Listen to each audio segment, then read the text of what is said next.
पहाड़ों की गोद में बसा एक छोटा सा गांव था जिसका नाम था रूपकुंड। ये गांव अपनी खूबसूरती के लिए नहीं बल्कि एक अजीब रहस्य के लिए जाना जाता था। यहाँ के लोग कहते थे कि गांव के ऊपर की चोटी पर एक अदृश्य झील है जो केवल उन लोगों को दिखती है जिनका मन प्रकृति से जुड़ चुका है। एक दिन गांव में एक नौजवान आया जिसका नाम था आदित्य।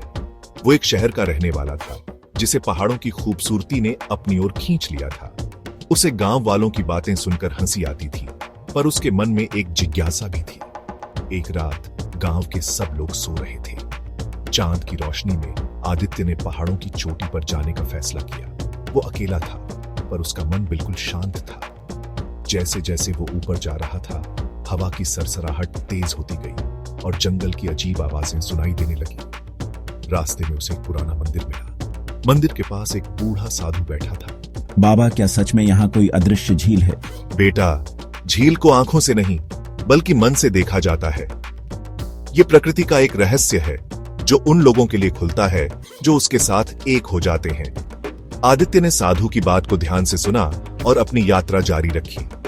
वो पूरी रात चलता रहा और सुबह होते ही चोटी पर पहुंच गया। वहां उसे कुछ भी नहीं दिखा, सिर्फ चट्टानें और बर्फ थी। वो उदास हो गया क्योंकि उसे लगा कि साधु ने झूठ कहा था। वो थक कर बैठ गया और अपनी आंखें बंद कर ली। उसने सोचा, यहां कुछ भी नहीं है।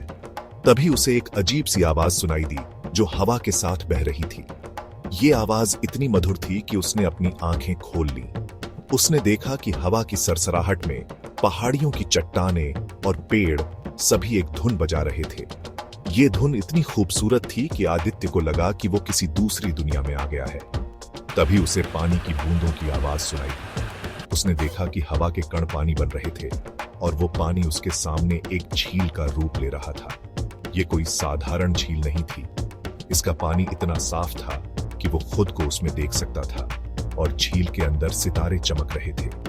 ये झील सूरज की किरणों से चमक रही थी और उसके चारों ओर रंग बिरंगे फूल खिल रहे थे। आदित्य ने इस झील को देखा और वो दंग रह गया। उसने महसूस किया कि प्रकृति एक रहस्य है जो उन लोगों के लिए खुलता है जो उसके साथ एक हो जाते हैं। उसने उस झील में डुबकी लगाई और जब वो बाहर आया तो उसे लगा कि वो बदल गया है। क्या तुमने झील देखी? हाँ, मैंने देखी। गांव वाले हैरान थे क्योंकि वो सब जानते थे कि ये झील केवल उन लोगों को दिखती है जिनका मन प्रकृति के साथ जुड़ चुका है। ये झील सिर्फ पानी नहीं है, ये प्रकृति का संगीत है। ये झील सिर्फ देखने के लिए नहीं बल्कि महसूस करने के लिए है। इसके बाद आदित्य गांव में ही रहने लगा। वो अब पहाड़ों के रहस्य को समझ गया था और वो प्रकृति के साथ एक हो गया था। तो वो झील फिर से दिखती है और वो उसे देखकर गाता है। ये कहानी हमें बताती है कि प्रकृति सिर्फ एक खूबसूरत जगह नहीं है बल्कि एक रहस्य भी है जो उन लोगों के लिए खुलता है जो उसके साथ एक हो जाते हैं। ये कहानी हमें ये भी बताती है कि प्रकृति को आंखों से नहीं बल्कि दिल से देखा जाता है।